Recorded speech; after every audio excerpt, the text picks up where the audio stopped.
Hello and नमस्ते सबैलाई। यो भिडियो हेरेर हजुरहरूलाई कस्तो लाग्छ कृपया कमेन्ट गरिदिनु होला, साथै सब्स्क्राइब र लाइक पनि गर्न नभुल्दिनु होला।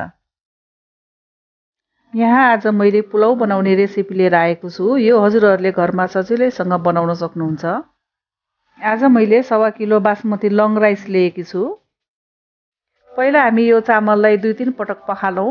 पखालिसकेपछि यसलाई 30 मिनेट जति राम्रोसित भिज्नको लागि छोडिदिनु होला। अब पुलाउमा हाल्ने सामानहरू पनि देखाइहालौं।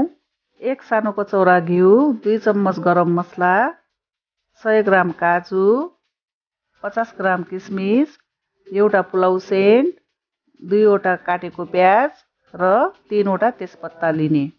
त्यसपछि एउटा भाँडामा पानी तताउने र तेजपत्ता हाल्ने। त्यो माथि गरम मसला हाल्ने अनि 1 सानो चम्मच नुन हाल्ने। अब यसलाई ढक्कन लगाएर उम्लिन दिनु होला। पानी उम्लिसकेपछि अघि भिजाएको चामल थोरै थोरै गर्दै हाल्नु होला।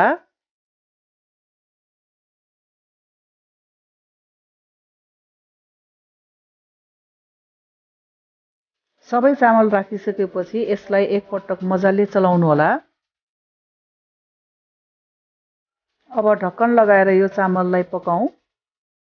यो चामललाई लगभग 75% जति पाक्न दिने।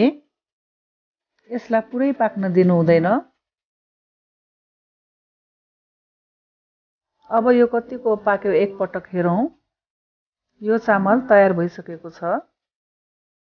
यो चामललाई एउटा सफा कपडामा राखेर सबै पानी निथार्नु होला।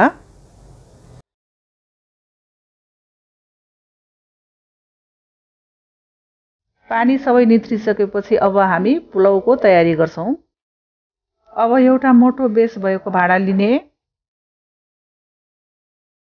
र घिउ हाल्ने। घिउ तातिसकेपछि काटेको प्याज राख्ने अनि एकछिन भुट्ने। प्याज रातो भइसकेपछि काजु हाल्ने। त्यसपछि किसमिस पनि हाल्ने र यसलाई एकैछिन भुट्ने। धेरै भुट्यो भनेपछि किसमिस डढ्ने डर हुन्छ। अब अघि पकाएको चामल पहिले आधा मात्रा हालौं र त्यसपछि चलाऊ। एकैचोटी सबै चामल हाल्दा चलाउन गाह्रो हुन्छ। अब बाँकी रहेको चामललाई हालौं र राम्रोसित चलाऊ।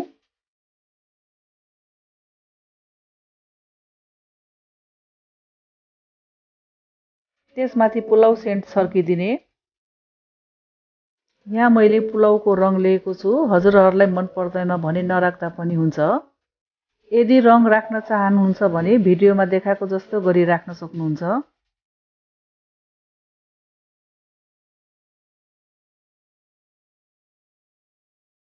अब यसलाई सानो फ्लेममा 7-8 मिनेट जति पकाउनु होला। अब ग्यास अफ गरौं। त्यसपछि ढक्कन खोलेर पुलाउलाई बिस्तारै पल्टाएर चलाउने।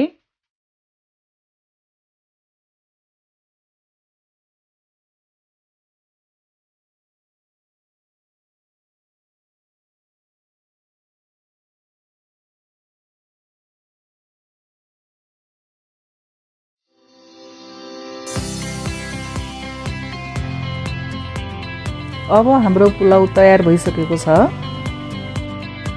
यसलाई अर्को भाँडामा राखौं। ल हेर्नुस् त कति राम्रोसँग बनेको छ।